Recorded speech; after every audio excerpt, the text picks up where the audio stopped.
So why do I think I can get top 10 at UTA? I tell you what, I know it's an ambitious goal. It's probably ridiculous, to be honest.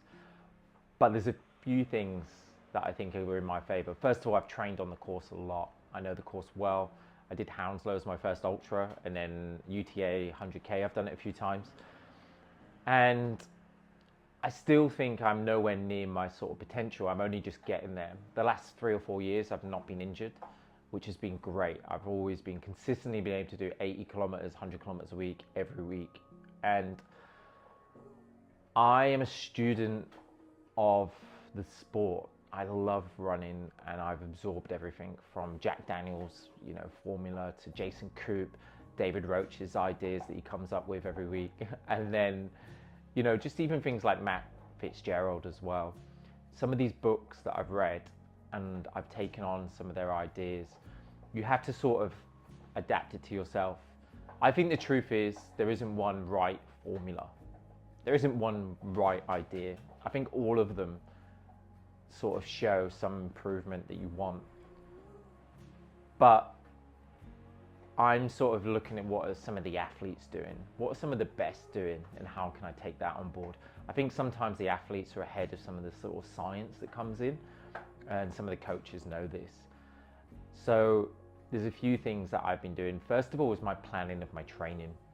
So I am 9 weeks out from UTA right now, and I'm going to be switching to more threshold work. I've started the year doing some speed sessions, so trying to get that, my speed up, and now it's moving to threshold. So I am using a periodization model, which is when you do sort of a block training. I did a bit more mixed towards the year, did some threshold, did some speed work. Periodization is where you do your training in blocks.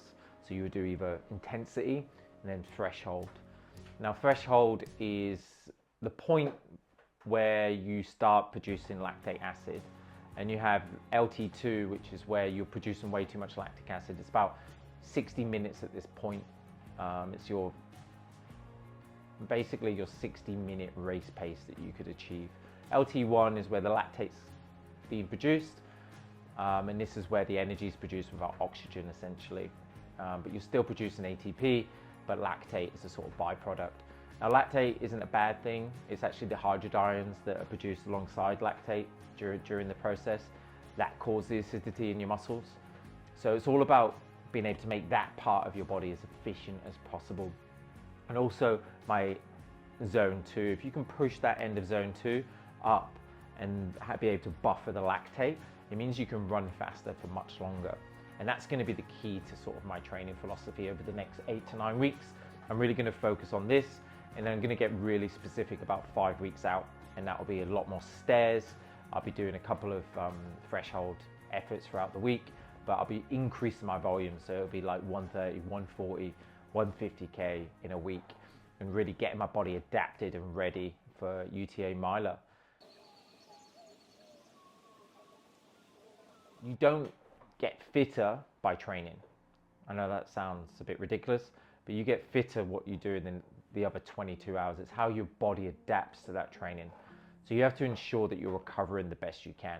And the best recovery tool is sleep. So this is just as important as my interval training, is ensuring that I'm getting the right amount of sleep. So whether that's at the minute, pushing to 8, the last 2 nights has been closer to 10 hours. And sometimes I'm gonna need that 10 hours of sleep, 9 hours, maybe a nap in the afternoon if I can, depending on work.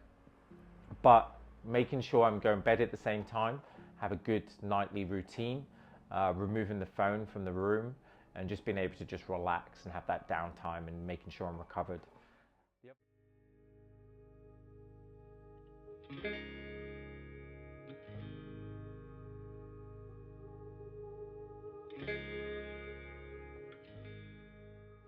The other part is nutrition. Now, nutrition is a big factor in my life, really, really important. I had IBS issues for a long time. In the last 6 months, I've actually taken on board the approach of removing ultra-processed foods. And that's been a big challenge, that's really difficult. You notice even like breads that you thought were healthy, they have all the preservatives and additives. So I've tried to remove those as much as I can. And I've seen a big improvement in my overall well-being, my overall health, IBS symptoms are completely gone, and it's been an absolute game changer. And I'm just going to continue that for this training block, and I don't see me going back, because I literally feel so many benefits from, you know, reduced symptoms of ADHD to just feeling a lot more relaxed and calmer, and not overeating as much, which I found that sometimes would make me feel bad the next day. I was just eating all these processed foods and just binge eating, and you know, with that binge eating, you don't feel good about yourself. So that's been a big change. That's really exciting. And then I've got all the other protocols that I'm doing, because at the end of the day, if I'm going to get top 10, I've got to leave no stone unturned. So my heat training, which I'm taking on board, doing that a lot. And also everything from like massage to foam rolling to mobility work. So I'm adapting all of this, and also strength training. So there's a lot to take on. But this is what's going to get me ready for 9 weeks time when I take the line at UTA Miler.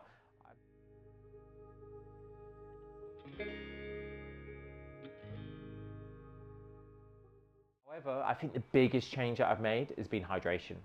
I never used to drink very much. I used to take a 500 ml bottle and be able to just, you know, blast it out and just say I'll drink to first. The problem is I'm a heavy sweater. So I sweat 1.5 to 2.5 liters an hour. When the humidity is high, I'm just dripping. And I just ignored it. I just thought, well, I'm drinking the first, you know, that's what people recommend. And I bonked hard at most ultramarathons I ever did, always at the 6-7 hour mark. And I would have to drink more. And it was just a really vicious cycle I would get stuck in. And I had the longer stuff just started to get more and more difficult. Well, about 6 months ago, I sort of changed it after UTMB, after dropping out. I went and got a sweat test. I had a sodium concentration test. And my sodium concentration isn't that high. It's about 800 milligrams per liter, which is roughly about the same as what a lot of people get. But it's the fact, you know, I'm sweating 2 liters an hour. So, you know, that 1.6 grams over an hour is quite a lot. And that gets larger and larger. I didn't have cramp issues. So I know now, really focusing on my hydration, and it's going to be my job to train my gut. So I'm not going to be able to consume every sort of, you should never really try and replace every ounce of fluid that you lose. It's quite dangerous. So, but you want to get close to it, especially in an ultra marathon. So I want to try and get at least 90%. And the way I've done that is I've been tracking my sweat losses at different temperatures, different humidities, and different intensities. That's the key, okay? And just keeping this, I've got them on a table and a graph, and just keeping track of it all. So then I'll know on race day, depending on the sort of weather conditions and also the intensity throughout the race, roughly of how much I'm going to be losing. And it's going to be my job to try and maintain around about 90% replacement.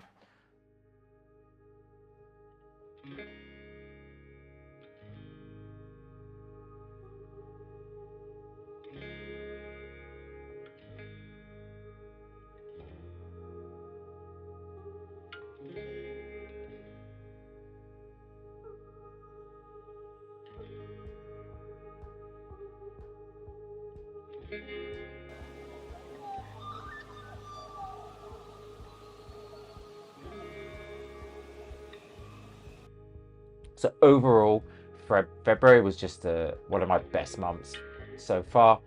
I got 460 kilometers of running, around about 13,000 meters of vert if you include the uphill treadmill, and 52 hours of exercise. That's 13 hours a week. And I finished feeling pretty good. I had a planned rest week, but then I got sick. I actually got sick during this rest. So I am abandoning this run. I don't normally do this. I do it sometimes. I'm not injured, but I've had a pretty rough week. It was supposed to be a recovery week anyway. Started to feel a bit better. I was pretty drained in the middle of the week. And then I've had some poor sleep. I woke one night at 3 in the morning, couldn't get back to sleep. It was just a bunch of stuff. So I think I've got something underlying. My stomach was pretty bad all week.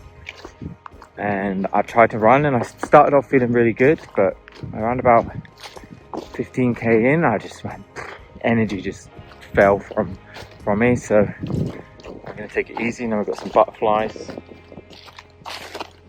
which is pretty cool. But all in all, good run. But I've got Jess to come and pick me up.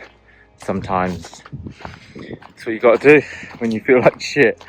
You can grind them out, like I know I could if I had to, but I don't really get anything from it.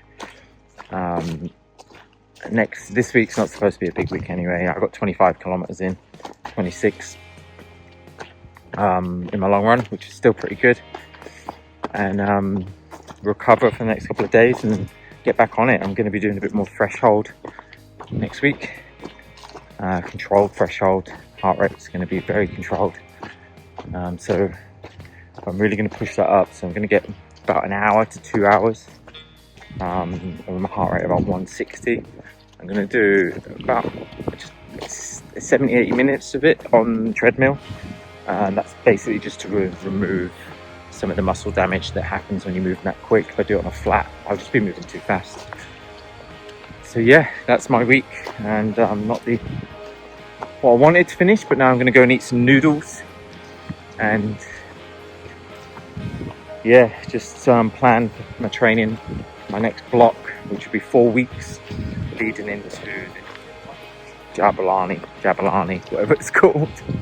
And then yeah, which I'm really looking forward to. It's a race around Bobbin Head, and yeah, I think my fitness is going to be great for that race. And I'm going to have a week's rest afterwards. Then I'm going to have a 3-week block, which is pretty scary, because then after that I'll be tapering for about 10 days, which I'll get into a bit more detail as we go along.